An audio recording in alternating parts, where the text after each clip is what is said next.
do Adolf Hitler and Donald Trump have in common? Both relied on strange, lonely men to wreak havoc on their behalf. Meet Heinrich Himmler, the architect of Hitler's stormtrooper battalion, also known as the SS, and meet Stephen Miller, the architect of Trump's ICE, Immigration, Customs, and Enforcement. Himmler and Miller share more than just a love for power.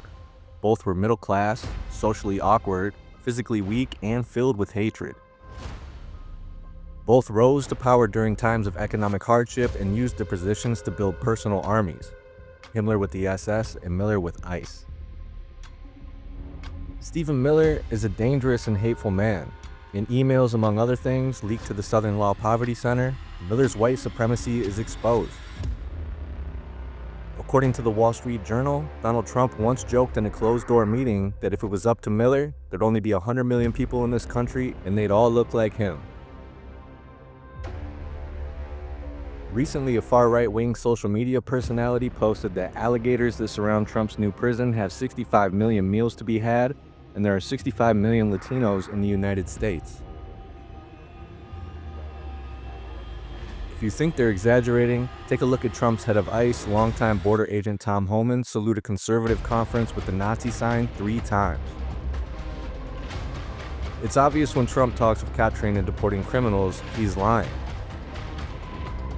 Trump and his VP Vance have a goal of 3,000 deportations a day. That's 1 million people a year. Are we to believe there's 4 million criminals to deport in Trump's second term? To deport 4 million people, Miller has used total control of the United States Supreme Court to violate our constitutional rights. Because all fascists need dumbasses who will break the law to do their dirty work, Miller has turned to hiring untrained bounty hunters, out-of-shape prison guards, bail agents, other law enforcement, and military rejects. They're paid racist vigilantes that are creating chaos and violence in immigrant communities while humiliating brown people that they stop without warrants, probable cause, and much less with respect, but always with violence. And there's more. This is not just about making America white again. Trump and Miller's goals are to pacify the largest non-white ethnic group in America, to control them through fear, to remind brown people that they are the subjects in the divine white America. And typical of oligarchs and fascists, deportations also bring opportunities to make military and private prison contractors a lot of money. That's why Trump and Miller are making billions available to catch, transport, feed, and house immigrants. And then there are the software and artificial intelligence, drone, and other technology companies waiting in the wings to feed Trump's surveillance state. But Miller's power doesn't stop there.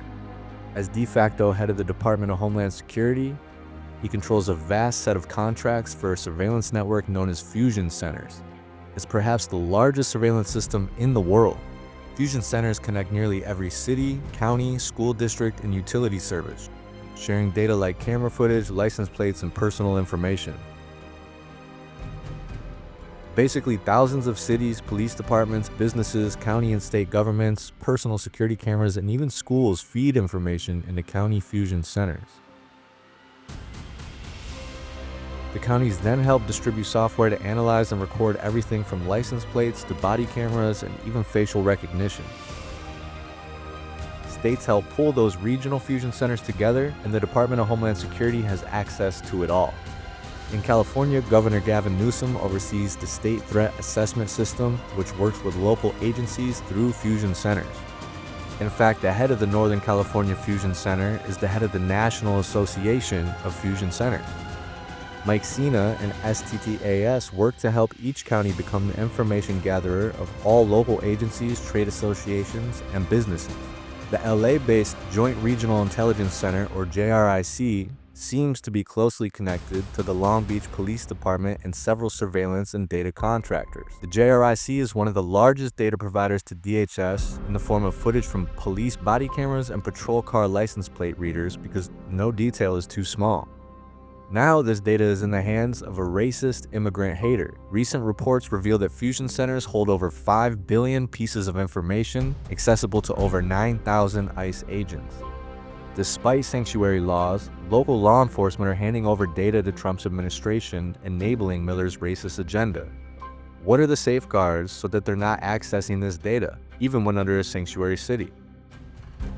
ICE and DHS have facilitated and in many cases funded no-bid contracts with a growing network of war industry and spying software companies that use artificial intelligence to violate our human and constitutional rights while rapidly expanding surveillance of everyday and normal activities.